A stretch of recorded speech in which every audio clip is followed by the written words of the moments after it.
আব্দুলালে ওই যে টাকা নিচার নাম কি? কোনটা? বসির। হ্যাঁ বসি। বসির কোন জায়গায় কাজ করে? বসির এখন মোহনায় বেকারিতে। বামন গীতা। তো ওর কাছে কি পাবেন? আমি ওনার কাছে 4,35,000 টাকা পাবো। 4,35,000 টাকা পাবেন। আচ্ছা, তো এই টাকাটা নিয়েছেন কিভাবে? আপনার কাছ থেকে নিয়েছে কিভাবে? টাকাটা ওই যে 35,000 টাকা এটা অ্যাডভান্স টাকা নিছিল চাকরি লাগার সময় মানে আর কাগজপত্র রাখেন নাই, বিশ্বাস করে দিয়েছেন। হ্যাঁ, 4 লাখ টাকা ওই যে স্লিপে গভর্নমেন্ট করে ওই টাকাটা খাইছে। মানে গভর্নমেন্ট করছে। মানে যেমন গভর্নমেন্ট করছে, যেমন মনে করেন ওই যে 3 বছরে মনে করেন ওই যে কিছু লোকের থেকে মনে করেন বিল বানাইছে 15,000 টাকা বানাইছে 7,000 টাকা। 15,000 বানাইছে 7,000, 70,000 বিল বানাইছে 25,000 টাকা। এইভাবে ওই টাকা নিয়ে খাইতে পারত। এইভাবে সালগি করছে আর কি।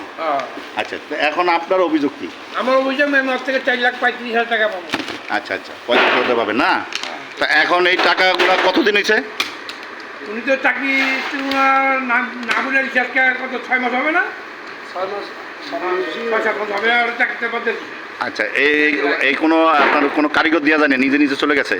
চুরি করে গেছে না বইলা গেছে? না বইলা গেছে। না হঠাৎ করে না বইলা কিন্তু চলে গেছে। আচ্ছা, তাহলে অ্যাডভান্স পাবেন 35,000 টাকা। মানে 1,35,000 আর 4 লাখ টাকা আপনার ওই যে স্লিপ করছে না, স্লিপের মাধ্যমে ওই এই টাকাটা মানে নিয়ে গেছে।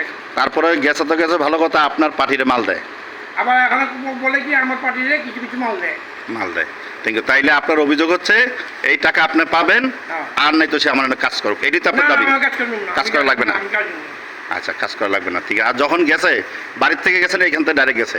এখান থেকে গেছে।